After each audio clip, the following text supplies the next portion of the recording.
नमस्कार दोस्तों। जब नाश मनुज का छाता है, पहले विवेक मर जाता है।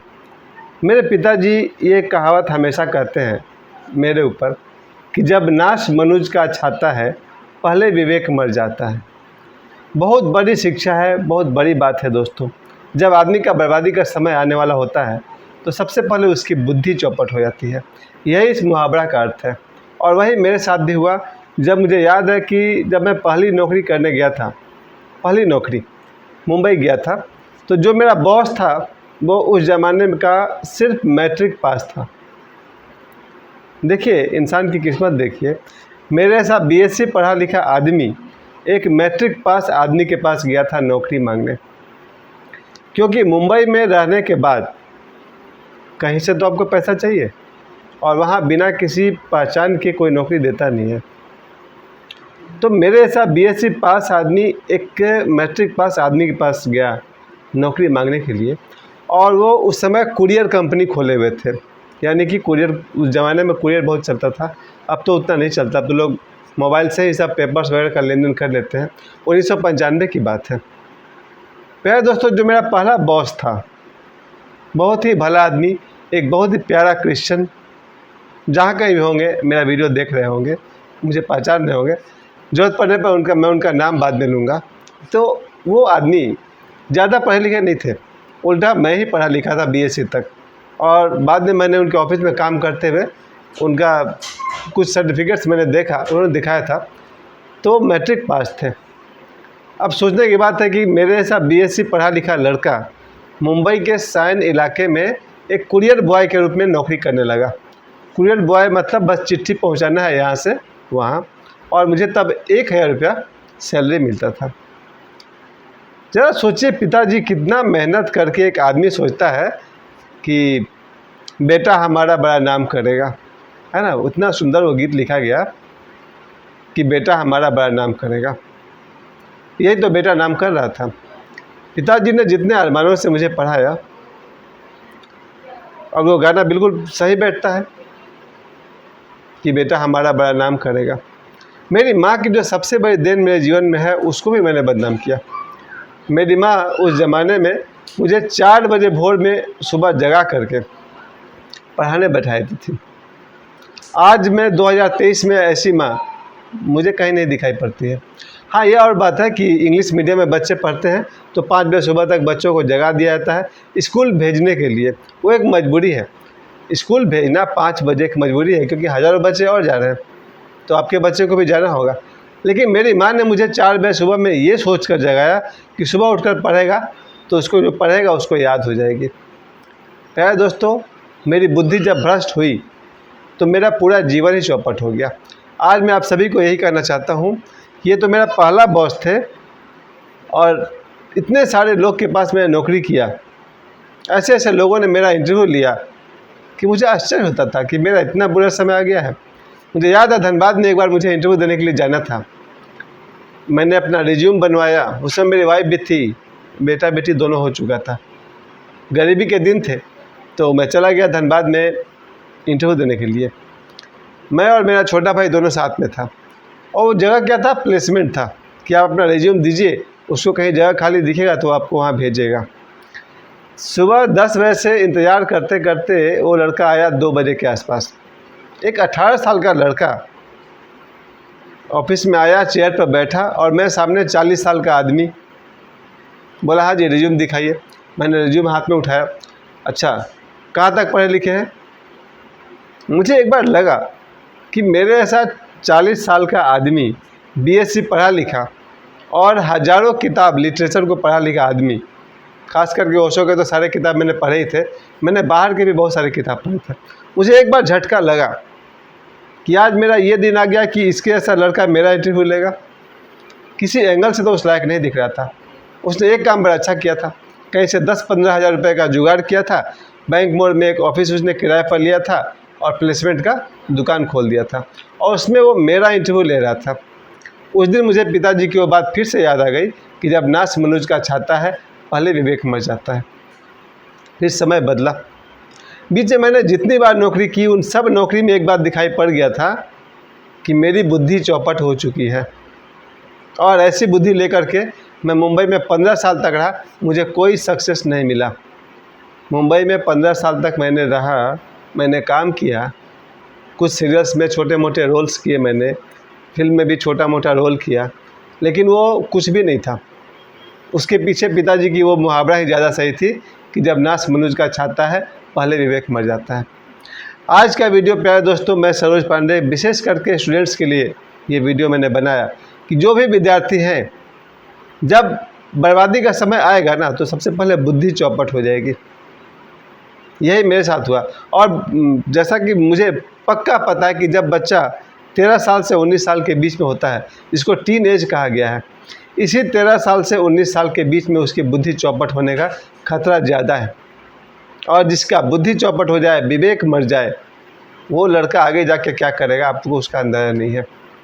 पूरा जीवन बर्बाद हो गया है। सिर्फ एक गलती मेरी थी, जब मैं 13 साल का हुआ, वहाँ से मेरी बुद्धि चौपट हो गई थी और मैं किताब की दुनिया को तो छोड़ दीजिए, पढ़ाई लिखाई तो छोड़ दीजिए। मेरी सबसे बड़ी गलती ये थी कि मुझे साइकिल तक चलाने का शौक़ नहीं था। आज मेरे पास बाइक है, कार है, सब कुछ है, लेकिन मैं कुछ भी नहीं चला सकता हूँ, क्योंकि जो आदमी बचपन में साइकिल नहीं चलाएगा, उसको बाद में बाइक और कार चलाने से डर लगेगा। और मुझे लगता है बाद में वाइफ का रोड एक्सीडेंट हो गया, उससे उनका डेथ हो गया, तो मुझे ये बात ज़्यादा कन्फर्म हो गया कि भाई गाड़ी चलाना मेरे लिए खतरे से खाली नहीं है। ये होता है विवेक का मर जाना। मैंने अपने घर में 3 बार 4 बार साइकिल खरीद के दिया बच्चों को, मैनी टाइम्स। अभी भी जो साइकिल रखा हुआ है, शायद ये चौथा साइकिल है मेरा। मैं सभी बच्चों को कहता हूँ कि प्यारे बच्चों, मेरे पिताजी की बात याद रखो, जब नाश मनुज का छाता है, पहले विवेक मर जाता है। सारे बच्चों से मैं कहता हूँ, खूब साइकिलिंग करो, खूब साइकिल चलाओ, कम से कम 2 घंटा प्रतिदिन बाहर खेलने जाओ, क्रिकेट हो, वॉलीबॉल हो, फुटबॉल हो, जो भी है खेलो। उसके बाद पढ़ाई की तरफ लौटो। अगर कोई बच्चा कुल मिलाकर 3 घंटा भी पर्सनल स्टडी करता हो, उसका जीवन, उसका करियर बन जाएगा। कल शाम को मैं सिंदरी गया था, बीआईटी कॉलेज सिंदरी, उसके कैंपस में मैं घूम रहा था। मुझे लग रहा था कि ये यहाँ जो बच्चे जो इंजीनियरिंग कर रहे हैं, इनमें और मुझ में बहुत बड़ा फ़र्क है। ये वो लड़के हैं जिन्होंने पढ़ाई को इम्पोर्टेंस दिया, और दूसरी तरफ मैं था जो मेरे ज़माने में वीडियो हॉल और सिनेमा हॉल और महावीर टॉकीज, इस सब को मैं वैल्यू देते रहता था। प्यारे दोस्तों, मैं बहुत कुछ कहना चाहता हूँ कि जब नाश मनुज का छाता है, पहले विवेक मर जाता है। ऐसी ऐसी नौकरी मुझे मुंबई में करनी पड़ी, जिसमें मेरा बॉस कहता था कि छुट्टी से पहले झाड़ू मार दिया करो ऑफिस में।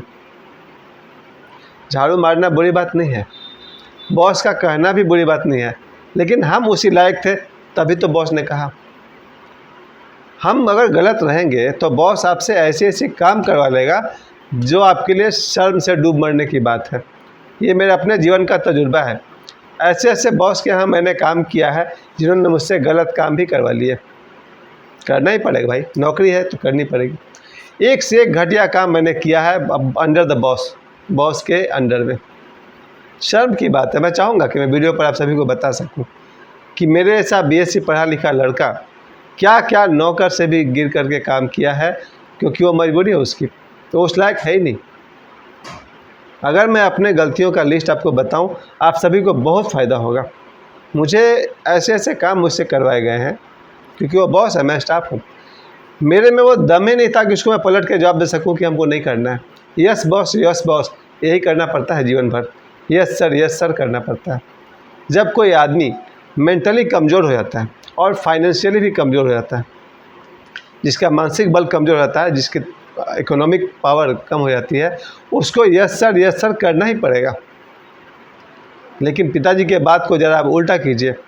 मुझे याद आता है मुंबई में जितना भी मैंने बॉस के अंडर में काम किए, बहुत सारे बॉस थे, ऐसे ऐसे बॉस भी थे जो बहुत ही आदरणीय और पूजनीय हैं, वर्ल्ड फेमस है, बड़े लोग हैं। लेकिन ऐसे ऐसे बॉस जो मुझे ज़िंदगी में मिले, जिन्होंने एक से एक बॉस ने मुझसे कहा था, जो क्लाइंट आया है उसने चाय पीकर जो जूठे कप रखे हैं उसको हटाओ।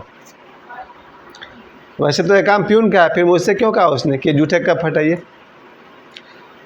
उसको पता है मैं बीएससी हूँ, पढ़ा लिखा आदमी हूँ, मैं सर्वेयर का नौकरी कर रहा हूँ, और वो हमसे कह रहा है कि ये जूठे कप है उसको हटाओ।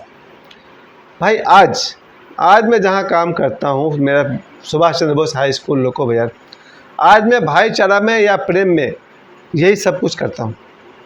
लेकिन वो प्रेम है, मेरा भाईचारा है। मेरी कोई गरीबी नहीं, मेरी कोई मजबूरी नहीं। खैर दोस्तों, आज मैं आप सभी से कहना चाहता हूँ कि जब नाश मनुष्य का छाता है, पहले विवेक मर जाता है। जीवन में 2-3 चीज़ को अगर आपने इम्पोर्टेंस दिया होता तो फिर कोई माई का लाल में दम नहीं है कि आपसे गलत काम करवा लेता। मुझसे करवाया, ऐसे ऐसे काम करवाया जो मुंह से कहने लायक नहीं है ना। ये बात मैं वीडियो में और नाम नहीं लेना चाहता हूँ और बात भी नहीं बताना चाहता हूँ। किसी को जलील करना अब मेरा मकसद नहीं है। मेरे जीवन में अच्छे समय तो आ चुके थे 1997 में ही। 1997 में जब मैंने ओशो से दीक्षा लिया, मैंने ओशो की माला पहनी, मैंने ओशो का ध्यान अगर ठीक से किया होता, आज मैं कहाँ होता, और जहाँ कहीं भी हूँ वहाँ भी ठीक हूँ। मैंने सबसे बड़ी गलती की कि ओशो ने ध्यान सिखाया और मैंने ध्यान छोड़ दिया था। लगभग 10 साल तक मैंने मेडिटेशन छोड़ दिया। मुझे लगता था कि जीवन में बीवी बच्चे, रोजी रोटी, ट्यूशन, स्कूल यही इम्पोर्टेंट है, और सुबह 6 बजे भोर में उठना और ट्यूशन पढ़ाने के लिए किसी के दरवाजे पर जाता था, यही पाथरडी ट्रैफिक कॉलोनी में। संन्यास लिया हुआ आदमी सुबह का ध्यान छोड़ करके सुबह 5 बजे उठते थे और 6 बजे तक किसी के दरवाजे पर ट्यूशन पढ़ाने जाते थे, और महीना का 100 रुपया देने में वो आदमी बोलता था कि आज पैसा नहीं है, 2-4 दिन में दे देंगे। फिर से गौर करिए सर, मेरी उम्र 35-40 साल थी। 100 रुपये ट्यूशन पढ़ाने के घर जाकर मिलते थे, और वो 100 रुपये को उस आदमी ने कहता था कि अभी तो बहुत खर्चा हो गया है, 2-4 दिन में आपको दे देंगे। क्या हो गया था? 100 रुपये का ट्यूशन। मैंने पहला ट्यूशन पढ़ाया था होम, घर जा कर के 50 रुपये पर, ISC के स्टूडेंट को। ये ट्यूशन था मेरा 100 रुपये का, घर जा कर के। हाल तक लोगों ने मुझे 200-300 रुपये दिए थे ट्यूशन पढ़ाने के, घर जा कर के। कहाँ कमी थी मेरे में?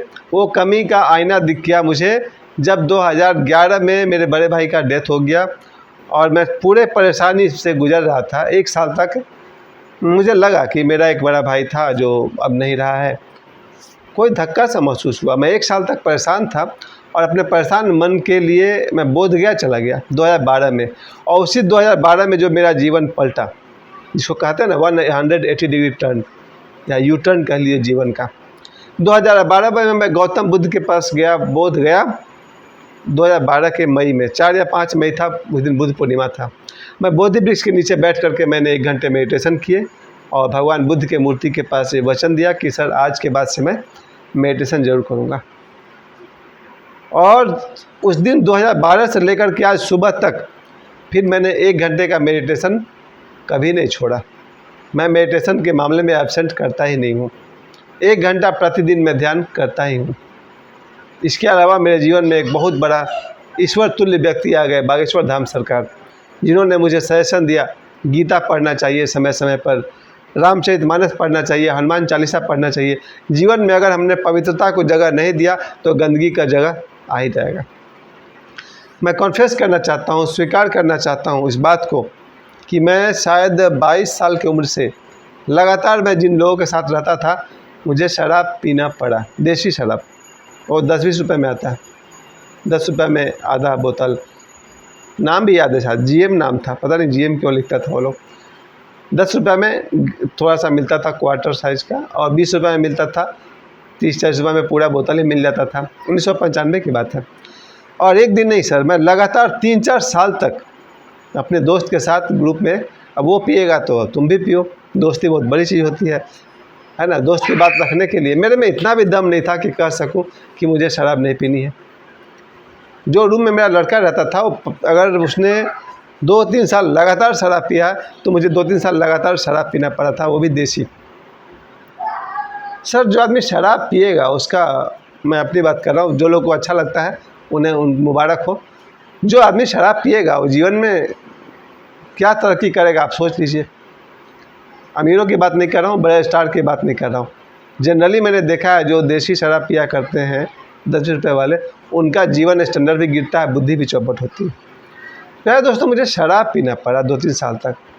10 साल से ज़्यादा मुझे मांसाहार करना पड़ा, मांस, मछली, अंडा, जो कि बचपन में मैं नहीं करता था, और मैं शाकाहार का पक्षपाती हूँ। जो लोग भी मेरे वीडियो को देख रहे हैं और मांसाहार करते हैं, उनके मैं भावनाओं को चोट नहीं पहुँचा रहा हूँ, लेकिन मेरा स्वभाव था शाकाहार। लेकिन दोस्तों के साथ जब वो अंडा खाएगा तो आपको भी खाना पड़ेगा ना। मेरा रूममेट जो खाएगा वो मुझे भी खाना पड़ेगा। जनरली, और मुझ में उतना दम नहीं था कि मैं बोल सकूं कि मैं ये नहीं खाऊंगा, अपना कुछ इंतज़ाम करिए। फिर प्यारे दोस्तों, मुझे शराब पीना पड़ा 2-3 साल लगातार। 10 साल तक मांसाहार करना पड़ा, जो मेरे मन के भावनाओं से मैच नहीं करता था। अगर आपको अच्छा लगता है मांसाहार तो हमको भी मज़ा आता, लेकिन नहीं अच्छा लगता था। तो एक आदमी मांसाहार कर भी रहा है, उसको अच्छा भी नहीं लग रहा, फिर तो लाइफ में गड़बड़ाएगा।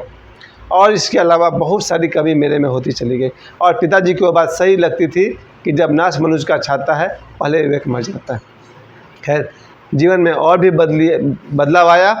आज मेरे जीवन में सुबह का मेडिटेशन 1 घंटा, 24 घंटे में जब जब याद आता है तब तब शास्त्रों का अध्ययन। मैं प्रतिदिन रामचरितमानस का अध्ययन करता हूँ।